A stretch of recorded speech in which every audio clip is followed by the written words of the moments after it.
শাকিব খানের ইন্ডাস্ট্রি ছোট হতে পারে, শাকিব খান বাংলাদেশের নায়ক হতে পারে, কিন্তু জিৎ শাকিব খানকে ইচ্ছাকৃতভাবে যদি অপমান করে কিংবা শাকিব খানের পেছনে লাগে, সেটা কিন্তু আমরা মানব না। সাকিবিয়ানরা কিন্তু চুপ থাকবে না।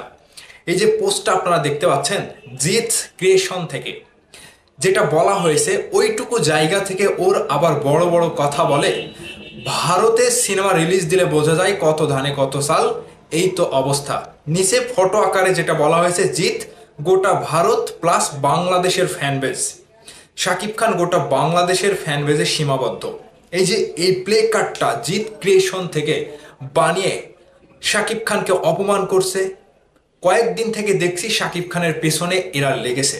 আমি আগেই বলছি সাকিবিয়ানরা খেপলে কিন্তু ফ্লপ স্টার জিতের ভক্তদের অবস্থা টানা বানা হয়ে যাবে। আমি আগেই বলতেছি শাকিব খানকে অপমান করাটা কখনো আমরা বরদাস্ত করি না।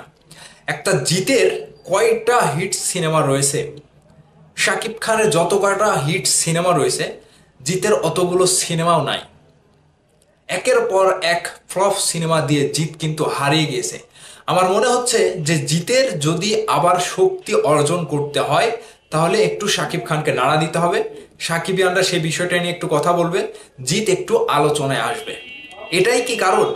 আমার কাছে তো এটাই মনে হচ্ছে। নয়তো ইচ্ছাকৃতভাবে শাকিব খানকে নিয়ে জিতের কোথায় আবার চুলকানে উঠলো, কিংবা জিত ক্রিয়েশন থেকে এইভাবে একের পর এক পোস্ট বানিয়ে শাকিব খানকে হেয় প্রতিপন্ন করা কিংবা শাকিব খানকে ছোট করা, এটা কিন্তু সাকিবিয়ানরা মেনে নেবে না। সাকিবিয়ানরা ভিডিওটা বেশি বেশি শেয়ার করবেন।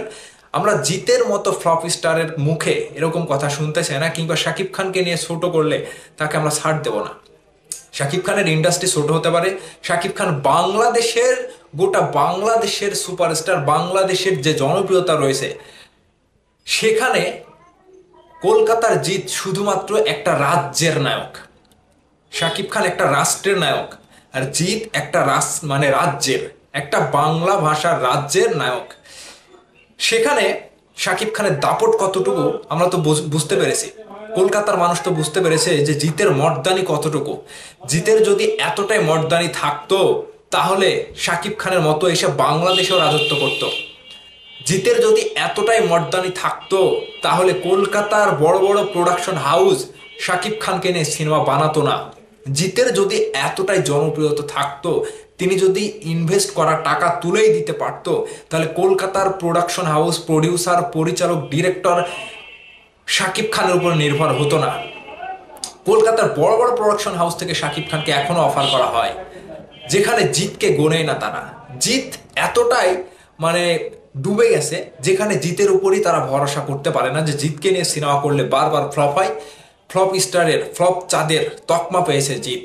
আর সেই জিতের ফ্যান বেস থেকে, জিতের ক্রিয়েশন ফেসবুক থেকে যখন এরকমটা শাকিব খানকে নিয়ে একের পর এক ছোট করে পোস্ট দেওয়া হচ্ছে, সেখানে কলকাতার অনেকেই মুখ বুজে সহ্য করছে, কিংবা তারা মজা নিচ্ছে, শাকিব খানকে বারবার ছোট করছে।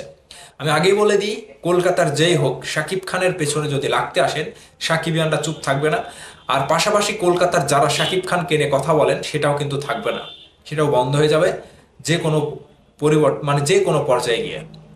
শাকিব খানকে নিয়ে কথা বলবেন, আবার শাকিব খানের নাম কামিয়ে নিজেরা পরিচয় পাবেন, উল্টো আপনাদের কলকাতা থেকে শাকিব খানকে ছোট করবে, সেটার প্রতিবাদ করবেন না। আবার মুখে এসে বলবেন শাকিব খানকে ভালোবাসি, সাকিবিয়ানরা আমার, শাকিব খান আমাদের নায়ক, সেটা কিন্তু থাকবে না। যেই হন, কলকাতার যেই হন, থাকবে না কিন্তু। এগুলো নিয়ে আপনাদের মুখে তো আমরা প্রতিবাদ করতে দেখি না। শুধু শাকিব খানকে নিয়ে কথা বলবেন, ইউটিউবে ফেসবুকে এসে টাকা কামাবেন, মুখে বড় বড় কথা বলবেন, এগুলো থাকবে না। শাকিব খান বাংলাদেশে যেভাবে 26 বছর ধরে রাজত্ব করে যাচ্ছে, জিতের ক্ষমতাও নাই, জিত কুলাতেও পারবে না, জিতের মর্দানিতেও নাই, সেটা কিন্তু শাকিব খান দেখিয়ে দিয়েছে। জিত কিন্তু এখনো দেখাতে পারেনি। কাজেই শাকিব খানকে নিয়ে ছোট করা কিংবা ছোট করে কথা বললে এটা আমরা কখনো মেনে নেব না। বাংলার দর্শক আছে, বাংলার সাকিবিয়ানরা আছে, তারা জেগে উঠবে।